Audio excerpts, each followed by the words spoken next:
Hello dear students, let's start with the revision of HSC bookkeeping and accountancy. दोस्तों हम लोग book keeping accountancy के जो topics हैं उसके बेसिक कॉन्सेप्चुअल अंडरस्टैंडिंग एंड बारीकी से उसके इम्पॉर्टेंट कॉन्सेप्ट्स को कवर अप करेंगे। छोटे छोटे लेक्चर्स में एक आधे घंटे के अंदर एक टॉपिक को कवर करने की कोशिश करेंगे। तो let's start with the first topic today, that is dissolution of partnership firm. बहुत अच्छा टॉपिक है।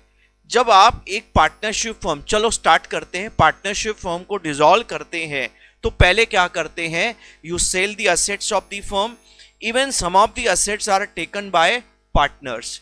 वहां से आपका पैसा आता है, वो पैसे को आप सबसे पहले you use to pay off the liabilities. Which liabilities? The outside liabilities. अच्छा, आउटसाइड लाइबिलिटीज, कभी कभी some of the liabilities are taken over by the partners after payment of outside liabilities like creditors, bank loan, outstanding expenses, then the money is used to pay off the partner's loan. अब हमने owner के liabilities पे करना start किए तो पहले partner का loan पे करेंगे, उसके बाद जो बाकी पैसा बचता है पूरा का पूरा हम किसको दे देते हैं? Partner against their capital. Last में कैपिटल का पेमेंट होता है।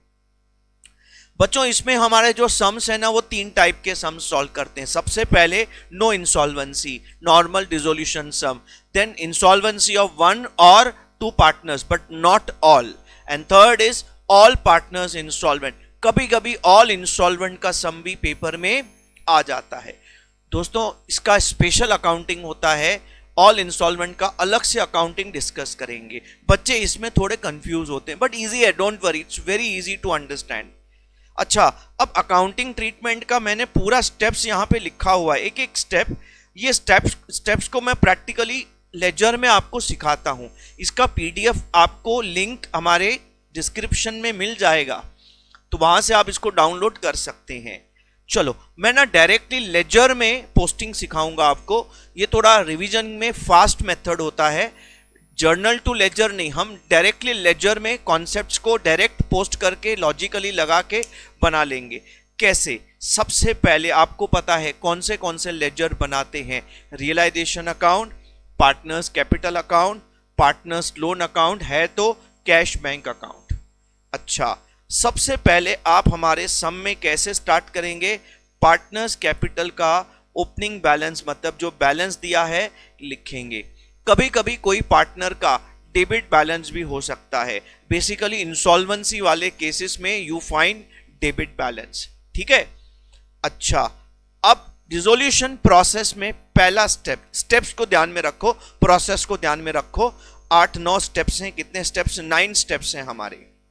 सबसे पहला, रियलाइजेशन में डेबिट साइड आप असेट्स को ट्रांसफर करेंगे। रूल है, क्या रूल है? आप असेट्स को कौन सी वैल्यू पे ट्रांसफर करेंगे? सर बुक वैल्यू पे ट्रांसफर करेंगे।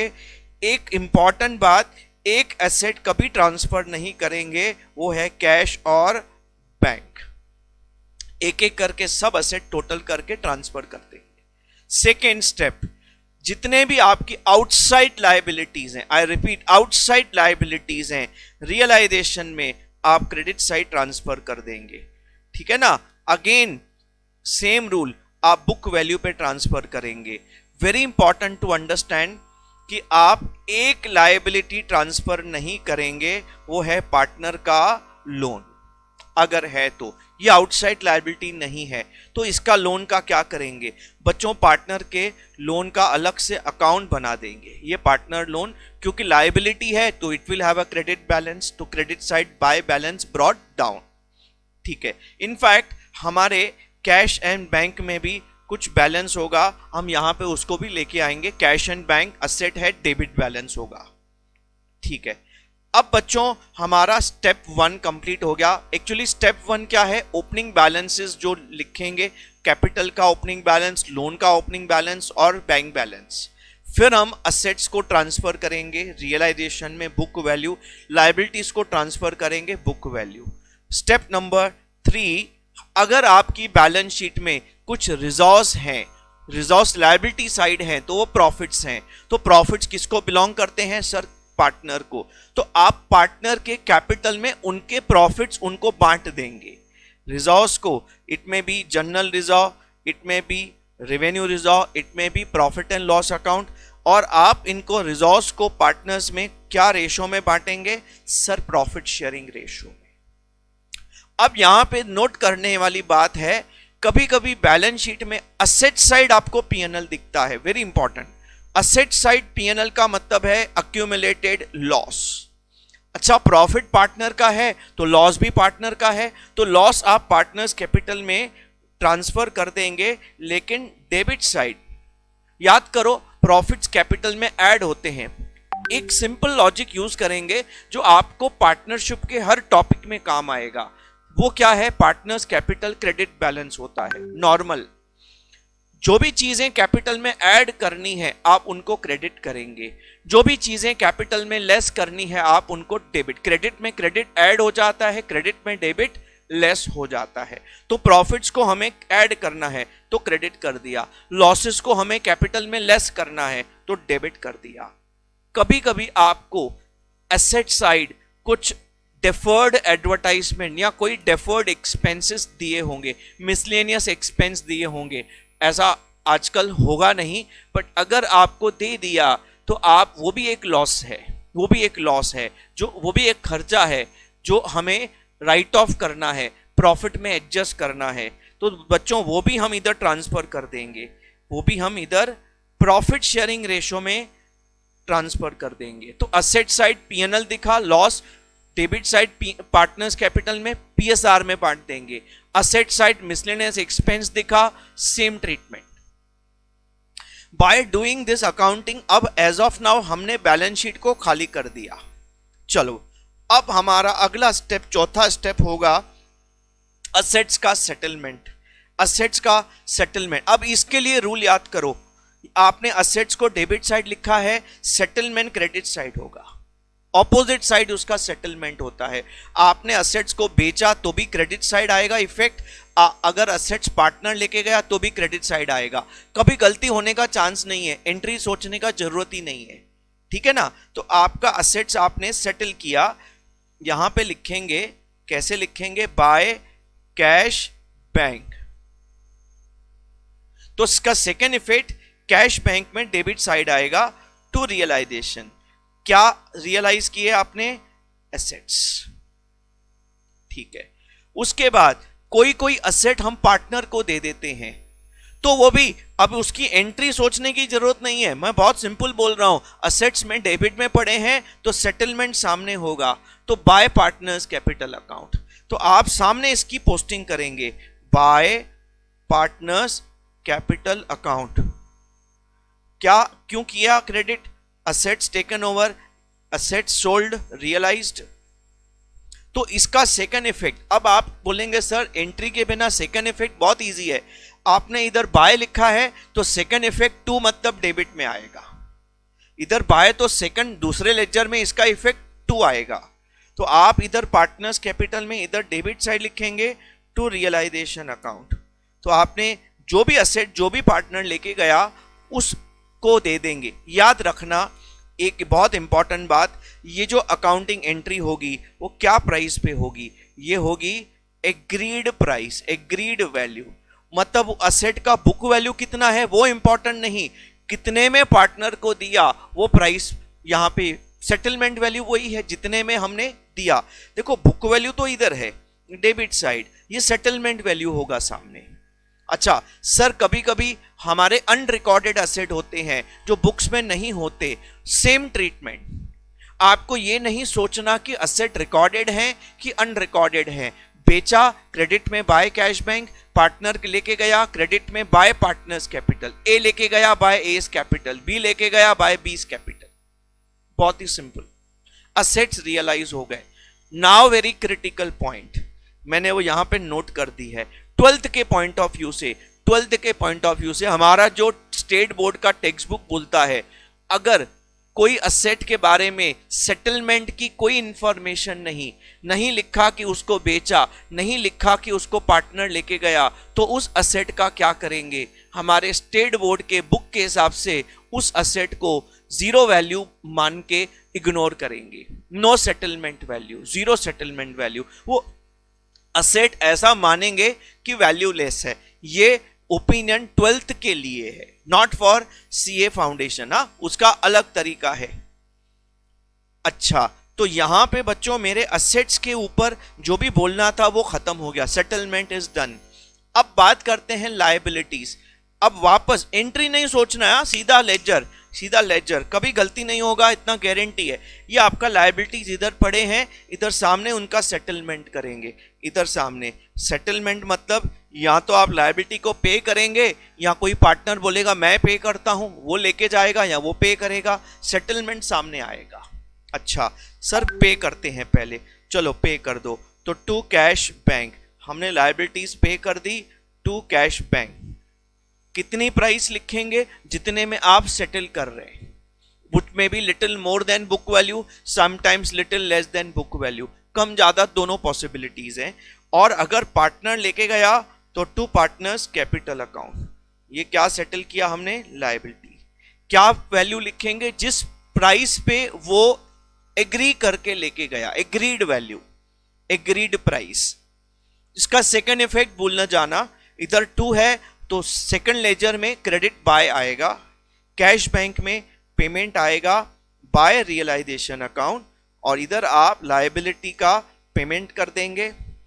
अच्छा, पार्टनर्स कैपिटल में क्रेडिट आएगा बाय रियलाइजेशन अकाउंट, जो जो लायबिलिटी लेके गया उसके कैपिटल में उतना पैसा जमा कर देंगे।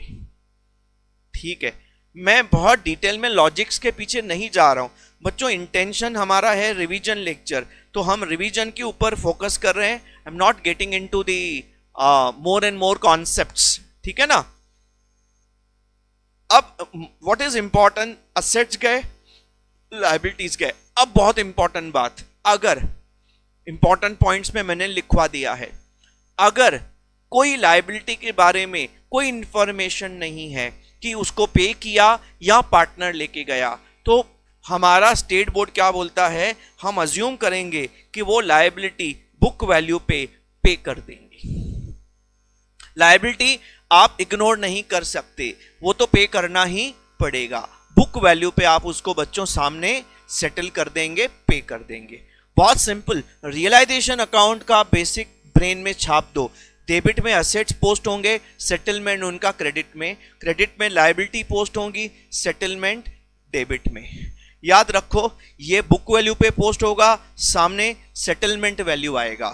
यहां पे बुक वैल्यू पे पोस्ट होगा, सामने सेटलमेंट वैल्यू आएगा। अपने आप डिफरेंस जो है प्रॉफिट लॉस बुक इस अकाउंट में बुक हो जाएगा। इसके बाद अगला स्टेप हमारा है बच्चों, हम एक्सपेंसेस पे करेंगे। एक्सपेंस पे करने का एंट्री, लायबिलिटी पे करने का एंट्री सेम है, रियलाइजेशन में डेबिट कर देंगे। ये रियलाइजेशन हमारा ट्रेडिंग पीएनएल वाला मतलब नॉमिनल अकाउंट वाला काम करता है। पे कर दो भाई, इधर इसको पे कर दो एक्सपेंसेस। तो सेकंड इफेक्ट कैश बैंक में इधर टू है तो उधर बाय। देखो सेकंड इफेक्ट कितना आसान है लॉजिकली सोचना। बाय रियलाइजेशन अकाउंट, ब्रैकेट में लिखना जरूरी है।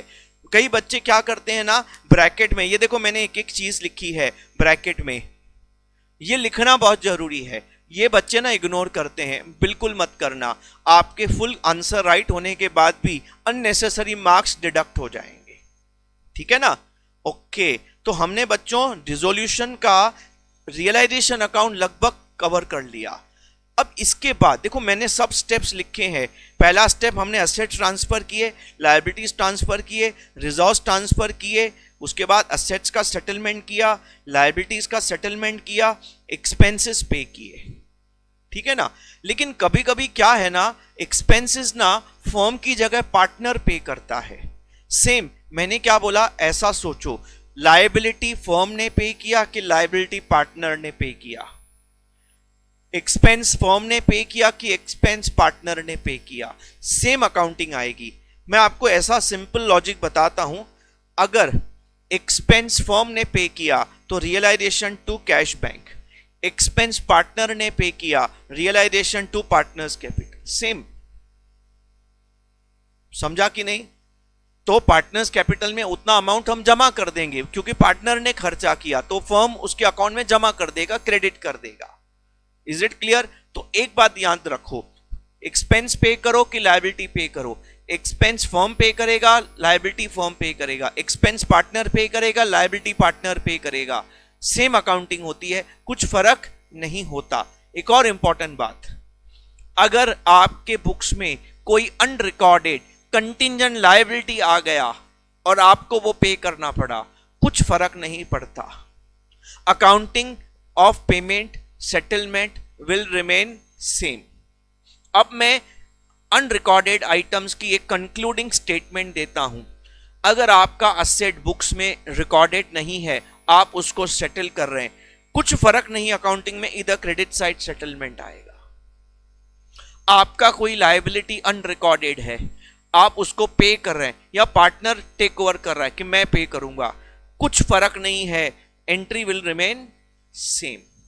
डोंट वरी, लायबिलिटी रिकॉर्डेड है कि अनरिकॉर्डेड है, the settlement accounting will remain same. ठीक है, छाप दो ब्रेन में। हाँ, अब अगला पड़ाव जो है, अब बाहर के लोगों का हिसाब क्लियर, पार्टनर के लोन की बात करेंगे। पार्टनर के loan, most of the times partner के लोन को पेमेंट करने के बारे में बोला ही नहीं होता, लेकिन हमें पे करना पड़ेगा। ठीक है, तो पार्टनर के लोन को कैसे पे करेंगे? सर क्रेडिट में लोन पड़ा है, लायबिलिटी है, डेबिट में सामने सेटलमेंट कर दो। लायबिलिटी हमेशा ऐसा होता है, लायबिलिटी हमेशा क्रेडिट बैलेंस होता है, सेटलमेंट डेबिट साइड होता है। समझा कि नहीं? हमेशा ऐसा होता है, लायबिलिटी अकाउंट में हो या रियलाइजेशन अकाउंट में हो, लॉजिक सेम लगता है। तो हम लोग यहाँ पे टू कैश बैंक दे के इसको पे ऑफ कर देंगे, इसको पे ऑफ कर देंगे, और कैश एंड बैंक में इसका सेकेंड इफेक्ट आ जाएगा बाय पार्टनर्स लोन। अच्छा, कभी कभी क्या होता है, पार्टनर को हम लोन कम ज्यादा पे करते हैं, तो कम ज्यादा अगर पे किया तो वो डिफरेंस रियलाइजेशन में एडजस्ट होगा, ज्यादा वाला केस ज्यादा दिखेगा। जैसे पार्टनर क्या बोलता है, मुझे तुम लोन का पैसा तो दो ही दो, बट तुम्हारा इंटरेस्ट भी पेंडिंग है, वो फर्म को बोलता है, तो फर्म बोलता है ठीक है भाई, तेरा इंटरेस्ट भी ले ले। तो उसका क्या करेंगे? तो दोस्तों आप क्या करना, ध्यान देना, जो लोन है, ये जो पार्टनर का लोन है, वो तो आप इधर ही सामने सेटल कर देना, प्रिंसिपल अमाउंट। जो आप इंटरेस्ट पे कर रहे हैं, एक्स्ट्रा इंटरेस्ट पे कर रहे हैं, समझा कि नहीं, वो आप सीधा रियलाइजेशन में डेबिट मार दो ना पेमेंट। वो एक अनरिकॉर्डेड लायबिलिटी है, सर वो आउटसाइड नहीं है, ठीक है ना, कोई प्रॉब्लम नहीं, कोई प्रॉब्लम नहीं, वो रियलाइजेशन में डायरेक्टली डेबिट मार दो, आपका आंसर सेम आएगा, आपका आंसर में कोई फर्क नहीं आएगा, बता रहा हूं। इसके मल्टीपल वेज हैं अकाउंटिंग करने के, मैं आपको ना कंफ्यूज नहीं करना चाहता। लास्ट डे को मैं आपको सिंपल मेथड बोलता हूं, भले आप पार्टनर का इंटरेस्ट ऑन लोन एक्स्ट्रा पे किया है, सीधा रियलाइजेशन में टू कैश बैंक ब्रैकेट में लिख दो, इंटरेस्ट ऑन पार्टनर्स लोन पे करने का एंट्री कर दो, गेम खत्म, कुछ टेंशन लेने की जरूरत नहीं है, आपका 100% आंसर करेक्ट आएगा, कोई टेंशन नहीं। अच्छा बच्चों, तो अब आगे बढ़ेंगे, हम पार्टनर्स के लोन को पे कर चुके हैं, अब आखिरी पड़ाव, अगर कोई इंसॉल्वेंसी नहीं है तो अब 1 बाय 1 सब क्लोज करेंगे। ऑलरेडी आपका एक अकाउंट क्लोज हो चुका है, जो क्लोज हुआ है उसको जरा एक बार टिक मार देंगे, हाँ भाई तू जा, अरे तू कलर से क्लोज, ये भाई गया। अब याद रखना, इसके बाद आप रियलाइजेशन अकाउंट क्लोज करेंगे। अब रियलाइजेशन अकाउंट अगर आप क्लोज करते हैं, डेबिट साइड या क्रेडिट साइड, दोनों में से कोई भी साइड बैलेंस आ सकता है। डेबिट साइड आया तो रियलाइजेशन प्रॉफिट है, और ये हम पार्टनर्स कैपिटल में बांट देंगे। क्या रेशो में बांट देंगे सर? प्रॉफिट शेयरिंग रेशो में। इधर 2 है तो इधर by realisation account, profit on realisation. बच्चों याद करना, अगर लॉस है तो ओरली बता देता हूं, यहां पे आएगा और वो इधर ट्रांसफर होगा, कैपिटल में लॉस डेबिट हो जाएगा, ठीक है ना। देखो रिजोल्यूशन में ज्यादातर लॉसेस होते हैं, स्पेशली मैं आपको हिंट दे रहा हूं, जब भी इंसॉल्वेंसी वाला केस होगा मोस्टली लॉस आएगा, mostly, not always but mostly loss आएगा, ठीक है। अब इसके बाद हमारा दूसरा लेजर भी कंप्लीट हो गया, we are done with realisation. Now is your partners capital account. अब यहां पे पार्टनर्स कैपिटल अकाउंट का क्या करेंगे? Balancing figure, balancing figure debit side भी आ सकता है, क्रेडिट साइड भी आ सकता है। जो साइड भी आया उसको पैसा दे दो या पैसा ले लो, ये आपका बैलेंसिंग फिगर किसी का डेबिट में आएगा, किसी का। इसका मतलब ये हुआ जिस पार्टनर का पैसा फर्म में है उसको हम पे करेंगे, और जिसने ज्यादा मतलब जितना पैसा है उससे ज्यादा विड्रॉ कर लिया तो उससे पैसा लेंगे।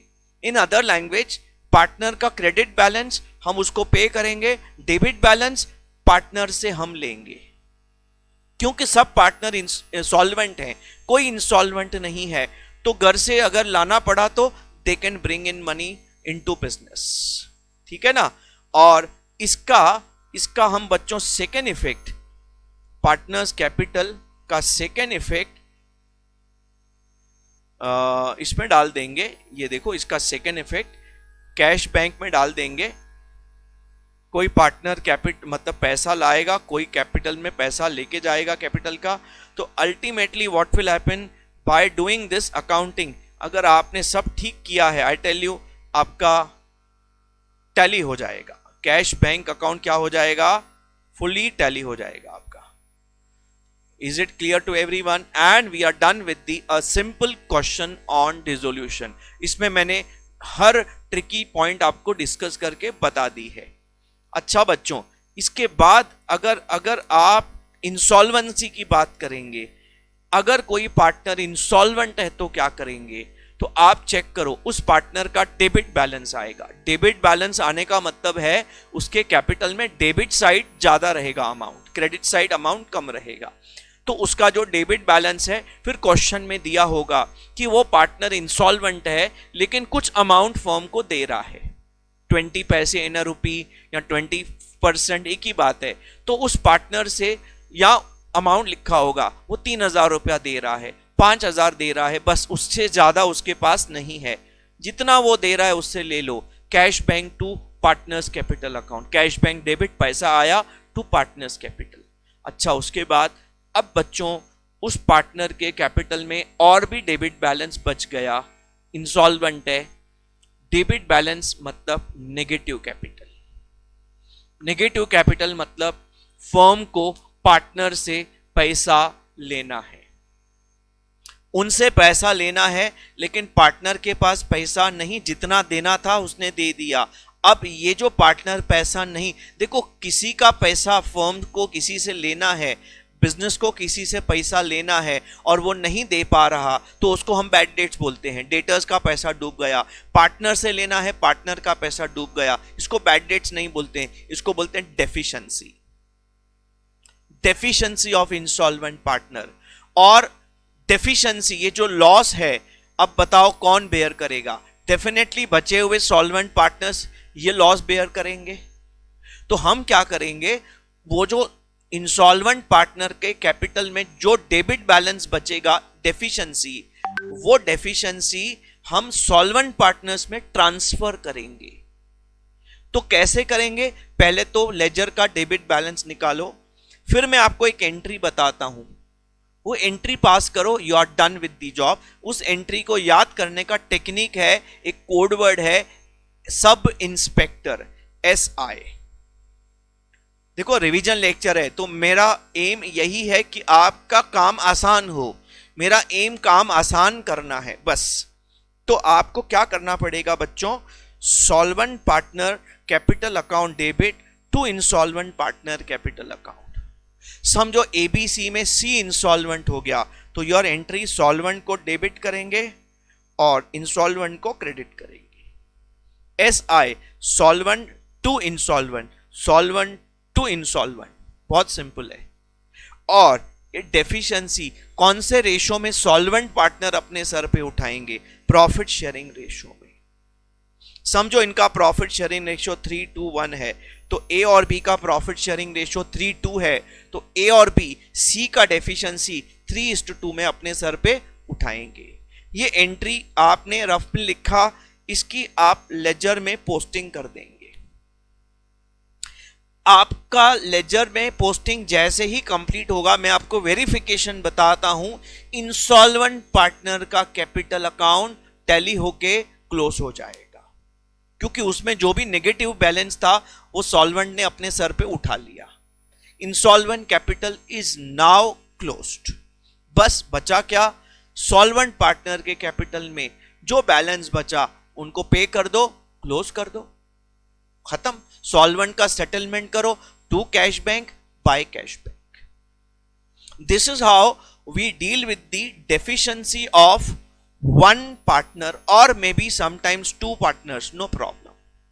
दो इंसॉल्वेंट हैं तो दो को क्रेडिट करेंगे और दोनों का डेफिशिएंसी बेचारे एक के ऊपर, समझो बी और सी इंस्टॉलमेंट है तो बी और सी को क्रेडिट करेंगे, दोनों का डेफिशिएंसी एक बेचारा अकेला ए अपने सर पे उठाएगा, ठीक है ना।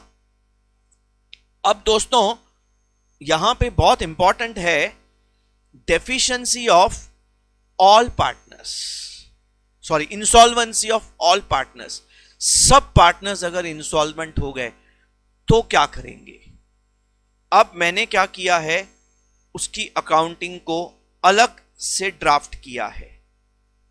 अब इसमें ध्यान से आप अकाउंटिंग सुनना, क्या अलग करना है। पहला स्टेप सेम, आपको एसेट्स को रियलाइजेशन में डेबिट साइड ट्रांसफर करना है बुक वैल्यू पे, कैश बैंक को छोड़ के। दूसरा स्टेप कैंसल, लायबिलिटीज को रियलाइजेशन में ट्रांसफर नहीं करेंगे, लायबिलिटीज का अलग लेजर बनाएंगे और लायबिलिटीज को सबसे लास्ट में हम हैंडल करेंगे, लायबिलिटीज को हम सबसे लास्ट में हैंडल करेंगे, ठीक है ना। तीसरा, अब आपके कुछ रिजॉर्व्स हैं,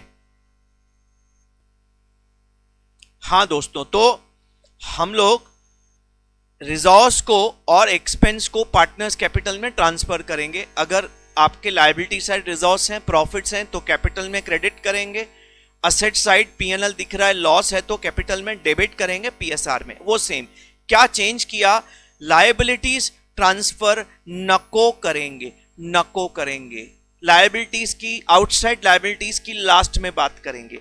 हाँ सर, फिर असेट्स का settlement same, no change, liabilities pay नहीं करेंगे, लायबिलिटीज को एकदम लास्ट में देखेंगे और आप एक्सपेंस रियलाइजेशन पे कर दो, लायबिलिटीज के बारे में बात नहीं करो। सेम, असेट्स ट्रांसफर करो, रिजॉर्व्स ट्रांसफर करो, असेट्स का सेटलमेंट करो, एक्सपेंस को पे करो। अब आप भले रियलाइजेशन अकाउंट क्लोज कर दो और रियलाइजेशन अकाउंट का जो प्रॉफिट या लॉस है कैपिटल में ट्रांसफर कर दो। अच्छा, अब लायबिलिटीज को अभी भी हाथ नहीं लगाएंगे, अब हम पार्टनर्स कैपिटल में आ जाएंगे। अब पार्टनर्स का कैपिटल लगभग सबका नेगेटिव कैपिटल होगा, लगभग सबका।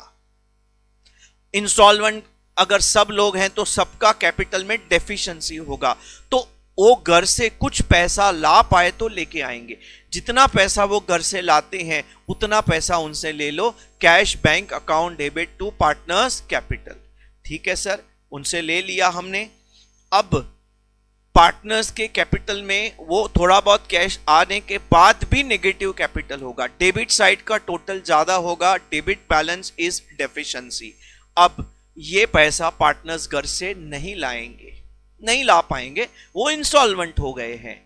तो हमारी अकाउंटिंग क्या बोलती है कि उनका जितना भी बैलेंस बचा, नेगेटिव कैपिटल बचा, डेबिट बैलेंस बचा, उठा के बैलेंसिंग फिगर डेफिशिएंसी अकाउंट में ट्रांसफर कर दो। कैपिटल में क्रेडिट साइड आएगा by deficiency account, debit side ज्यादा है तो क्रेडिट साइड बैलेंस आएगा ना। हाँ, अब आखिरी पड़ाव हमारा है, अब आप आ जाओ लायबिलिटीज के पास। आपने लायबिलिटीज के अलग से अकाउंट बना के रखे हैं। देखो मैंने ना लेजर का फॉर्मेट बना के रखा है, मैं आपको 2-3 मिनट में पूरा लेजर का प्रोसेसिंग भी बता देता हूं। अब आखिरी पड़ाव आपका है लायबिलिटी अकाउंट। लायबिलिटी अकाउंट आपके क्रेडिटर अकाउंट बने हुए अलग से, बिल्स पेएबल, उनको आपके पास अब कैश जो होगा ना वो लायबिलिटी से कम होगा, लायबिलिटी से कम होगा, डेफिनेटली कम होगा, और जितना कैश है उनको दे दो। तो लायबिलिटीज आप पूरा पे नहीं कर पाएंगे क्योंकि इतना कैश होगा ही नहीं। तो लायबिलिटी अकाउंट में एक बैलेंस बचेगा which never be able to pay, firm will never be able to pay that liability. तो वो लायबिलिटी हम वापस डेफिशिएंसी अकाउंट में ट्रांसफर कर देंगे। अब अब मैं इसको प्रोसेस करके बताता हूं फटाफट, 2 मिनट में आप जरा प्रोसेस देखो ना, प्रोसेस को ब्रेन में रखो, कभी आप मिस्टेक नहीं करेंगे। देखो, एक होता है कॉन्सेप्ट सीखना, वो कॉन्सेप्ट आप स्टार्ट में सीखते हैं, फिर उसके बाद एक प्रोसेस होता है, वो प्रैक्टिस करते करते आता है। प्रोसेस ध्यान में रखो, हम इधर असेट्स ट्रांसफर करेंगे, क्या वैल्यू पे, बुक वैल्यू पे, क्या नहीं ट्रांसफर करेंगे, कैश बैंक ट्रांसफर नहीं करेंगे। अच्छा, लायबिलिटी सामने ट्रांसफर नहीं करेंगे, लायबिलिटी का अलग से अकाउंट बना के रखा है, वो आप अलग से अकाउंट में, मैंने एक ही लायबिलिटी लिया है, 2 भी हो सकते हैं, 3 भी हो सकते हैं।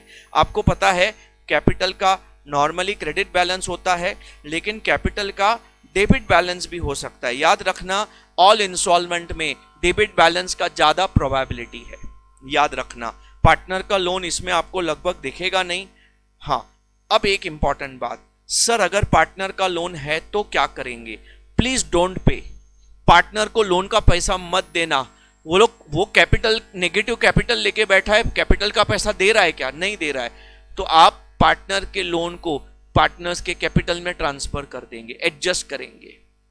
आई डोंट नो, 12th में ऐसा सम आने का चांसेस कम है, ये सीए फाउंडेशन के लेवल के सम्स होते हैं, बट अगर आपके पार्टनर्स का लोन दिख रहा है ऑल इंस्टॉलमेंट में, डोंट पे लोन, लोन को कैपिटल में एडजस्ट करेंगे, ट्रांसफर कर देंगे, ठीक है ना। अच्छा, अब बच्चों असेट्स ट्रांसफर हो गए, लायबिलिटीज ट्रांसफर नहीं करेंगे, अलग से अपने लेजर में रखेंगे। अगर मेरे रिजॉर्स हैं तो ट्रांसफर हो गए, मेरे नेगेटिव रिजॉर्स हैं वो भी ट्रांसफर हो गए, debit side losses, credit side profits, ठीक है सर। अब आप असेट्स को सेटल करेंगे, आपको पता है सामने सेटल किया जाता है बाय कैश बैंक, अगर आप असेट्स को कैश में सेटल कर रहे हैं, और हो सकता है असेट पार्टनर लेके जाता है तो पार्टनर्स कैपिटल में, तो आप इसका सेकंड इफेक्ट कैश बैंक में डेबिट साइड दे देंगे, असेट्स का पैसा आया, या पार्टनर्स कैपिटल में डेबिट साइड दे देंगे, पार्टनर्स असेट्स लेके गए, जो जितना लेके गया उतना उसमें डेबिट कर देंगे। अच्छा, फिर आप रियलाइजेशन एक्सपेंस बच्चों पे कर देंगे। देखो फ्लो, देखो लेजर का, स्टेप्स हैं, स्टेप्स एक एक करके फॉलो करो, गलती भी कभी नहीं होने वाली। ये आपने एक्सपेंसेस पे किए, इसका सेकंड इफेक्ट इधर टू, तो इधर बाय रियलाइजेशन एक्सपेंसेस। अच्छा बच्चों, अब इसके बाद बात करना, अब ध्यान से समझो, अब आप रियलाइजेशन अकाउंट क्लोज करेंगे, या तो प्रॉफिट आएगा या तो लॉस आएगा। ज्यादातर मैं आपको बता रहा हूं, ज्यादातर 99% केसेस में ऑल इंस्टॉलमेंट में लॉस आएगा, तभी तो डेफिशिएंसी क्रिएट होएगा। प्रॉफिट भी आ सकता है, बट 99% केसेस में लॉस आएगा, और इधर आप पार्टनर्स कैपिटल में उस लॉस को लेके आएंगे, ठीक है ना। और ये लॉस है आपका, प्रॉफिट हुआ तो क्रेडिट करेंगे। अच्छा, अब आप ना पार्टनर को बोलेंगे, भाई देख तू कुछ तो लेके आ, तो अब रेड कलर से इंसॉल्वेंसी की अकाउंटिंग कर रहा हूं, अब पार्टनर कुछ तो पैसा लेके आएगा, जितना उसके पास रहेगा, cash to partners capital, partners capital में बाय कैश बैंक, कितना जितना जिसको है लेके आएगा, शायद कोई नहीं भी लेके आएगा। कैश बैंक में पार्टनर्स कैपिटल, जो जितना कैश लाया उतना एंट्री कर दो, बाकी पार्टनर्स कैपिटल का पैसा। अब आपका ना इसमें हमेशा डेबिट का टोटल ज्यादा होगा, डेबिट का टोटल मतलब कैपिटल नेगेटिव है, पार्टनर से पैसा लेना है, थोड़ा बहुत तो उसने दे दिया, बाकी वो नहीं दे पाएगा, इंसॉल्वेंट है।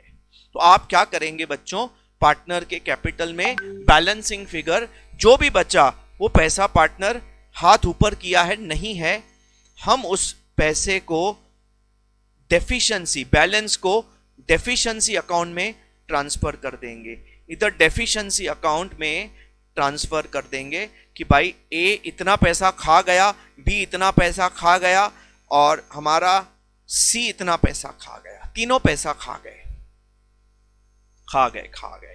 Partners capital closed, realisation account closed. अब आखिरी पड़ाव में हम क्या करेंगे, आखिरी पड़ाव में लायबिलिटीज को पे करेंगे।